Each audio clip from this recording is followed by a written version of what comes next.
el secretario de Gobernación señaló que no hay represión, que solamente se está cumpliendo con la ley, y eso lo habíamos comentado aquí en varias ocasiones, que no era necesario que ellos tomaran decisiones que en cuanto a agresión o violar los derechos de los maestros, no, nada más que les aplicaran la ley.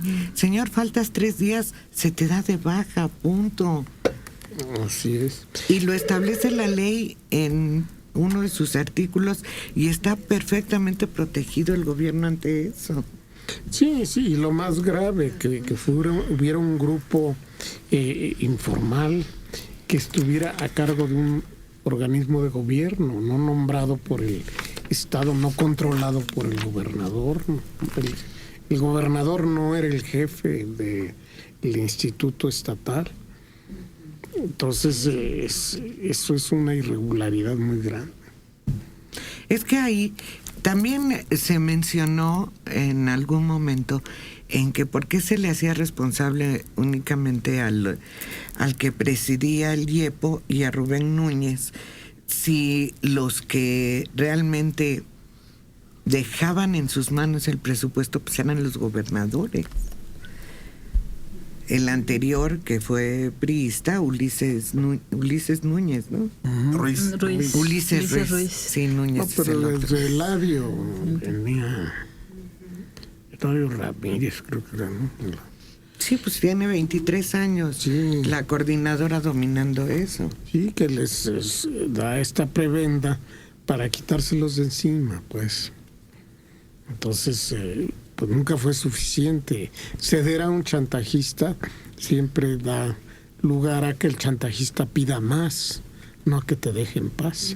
Y ayer el secretario de Educación mencionó algo que tú ya habías dicho, Adelita, que no se va a negociar con la CENTE, que cualquier acuerdo que se tome con respecto a lo que sea la educación del estado de Oaxaca se va a realizar directamente con el sindicato, porque la CENTE no es una organización que pueda ser reconocida. Esto tal vez se sabía desde hacía mucho tiempo, pero no se había tomado en serio, porque realmente quien hacía todos los movimientos, precisamente porque manejaban el presupuesto, pues eran los de la coordinadora. Pero ayer ya lo dijo, digamos, entre comillas, oficialmente el secretario de Educación. Y ahora Rubén Núñez dice que ellos como sección 22 sí pertenecen al sindicato. Sí. Ahora Bueno, sí. No, bueno. ¿Y era en sección 22 de qué? Pues del CENTE, no del Sí, CENTE. pero ellos renegaron del sindicato y crean la coordinadora. Lo mismo que aquí en el Distrito Federal, la sección 9. Y bueno, varias, Michoacán, una parte de Veracruz, se fueron deslindando, pero curiosamente se deslindan del sindicato, pero exigen que el sindicato les dé las cuotas que corresponden. Entonces, a ver, ¿de qué se trata, no? Claro, yo creo que al final son movimientos políticos. No tiene que ver, insisto, con respecto a la educación. O sea, que se suban en el tema de la educación para decir qué hacemos y deshacemos, eso es una cosa. Pero realmente no hay interés en educación, porque si no, no dejarían a los niños tanto tiempo sin clases, sobre todo en Oaxaca, porque se procurarían una mayor preparación de los propios maestros. Con todos esos recursos que tuvo la sección 22 durante 20 y tantos años, pudieron haber hecho 1000 cosas más importantes, sobre todo en la capacitación de los maestros.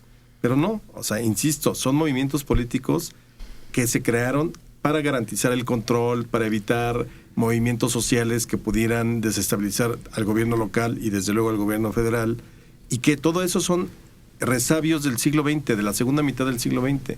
Hay que desmontarlos, este es un paso para desmontarlo, pero obviamente habrá inconformes, pues, sacudes el avispero, seguramente saldrán avispas a tratar de picar, pero yo creo que ahorita ya y empieza a estar muy sedita Rubén Núñez. Yo creo que están aguardando a que reinicien las clases y entonces veremos de qué calibre. Han amenazado con no querer dar clases. Claro, pero pues tienen la espada de Damocles. Y además caen en el discurso facilón, ¿no? En el discurso de nosotros, el pueblo, nosotros representamos las causas justas, nosotros estamos por la educación.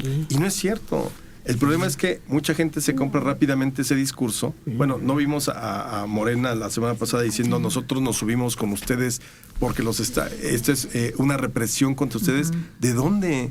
Son saqueadores del país. Sí, no los maestros. Sí. Los maestros dan sus clases, van a las rancherías, van a las escuelas rurales y a las comunidades.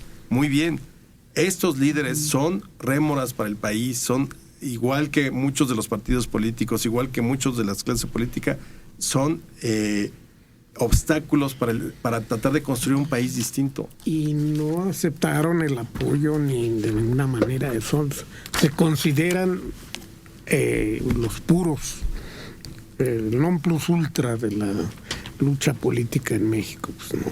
Y muchas de las plazas que manejó la coordinadora eran para familiares, para conocidos, eran plazas que sabemos que fueron compradas, no precisamente ganadas. Entonces, de ahí el temor a someterte a una evaluación cuando realmente no eres una persona que estás capacitada para dar clases, no tienes ese perfil. Llegaste a la plaza pues por otros instrumentos que no eran precisamente legales y pues de ahí entiendes todo esa especie de ganas de aferrarse a algo que no te mereces. Claro. Y el infundio de que se trata de intentos de privatizar la educación. Bueno, ¿por qué privatizar? ¿Quiénes serían los elementos privados que se harían cargo de la educación o por lo menos de la evaluación de los maestros o de los resultados de la educación? No pueden mencionar a nadie. No. Y al parecer el gobierno federal está apoyando totalmente a Gabino Cue, pero ahora al que quieren sentado en la negociación es al gobernador, y desde luego el gobernador con el apoyo del gobierno federal pues no podrá ceder a eso, y ante la amenaza de que no dará inicio el ciclo escolar principalmente en Oaxaca, ya también la Secretaría de Educación dijo, va a iniciar, con ustedes o sin ustedes, pero va a iniciar. Y eso es importante, que ellos vean firmeza en las decisiones del gobierno federal. Y que ahora sí, si la PGR tiene los elementos, como ha señalado, que tiene elementos para fincar responsabilidades tanto al que era director Moisés de la el director de la IEPO y a Rubén Núñez, que se haga. Claro. Es que este país sería distinto si nos hubiéramos acostumbrado desde el principio a aplicar la ley. Simplemente, como decías, faltas 3 días, se acabó. ¿Por qué? Porque lo dice la ley. Ya, no hay nada que discutir. Ahora, si son faltas justificadas porque te enfermaste, porque llevas tu hojita del IMSS, perfecto. Pero si aplicáramos la ley, y eso desde que somos república en 1824, otro gallo hubiera cantado en este país. Nos cuesta muchísimo, hay temor a aplicar la ley, hay temor a ejercer la autoridad por todo lo que hemos vivido en términos históricos, pero evidentemente las cosas se solucionarían mucho más fácilmente con la aplicación de la ley por parte de la autoridad y el respeto a la ley por parte de la ciudadanía. Ahí está, no es el hilo negro, es una obviedad. Y que no tendría ninguna culpa el gobierno federal. Claro. Carlos Uribe Ramos, 79 años, de Naucalpan. ¿Por qué se admiran de que el CENTE domine la educación en Oaxaca? La CENTE domine la educación en Oaxaca, si aquí hemos tenido familiares de la maestra en altos cargos de la Secretaría de Educación Pública. Desde luego, nada más que en este momento. No es lo mismo, sí. No se está hablando del mismo grupo. La maestra fue la jefa del CENTE, del Sindicato Nacional. La CENTE es disidente del sindicato y era opositora de la maestra. Opositora muy bien organizada en un principio, pero después se convierte en señores de horca y cuchillo de la zona del estado. Entonces, eso es lo que es intolerable. Oye, es que ayer hablábamos de que líderes sindicales llegaban al liderazgo con la oferta de democratizar el sindicato, de darle legalidad a los nombramientos de los líderes, todo eso. Y la coordinadora hizo lo mismo. También se crea con el fin de terminar con la unión que había entre Secretaría de Educación y la Secretaría de Educación y el sindicato, y que se terminara con todos los malos manejos que había, y termina peor. Ujú. Lo que hace es peor que lo que hace el CENTE de llegar a acuerdos y de tomar decisiones muchas veces unilaterales apoyados por la Secretaría.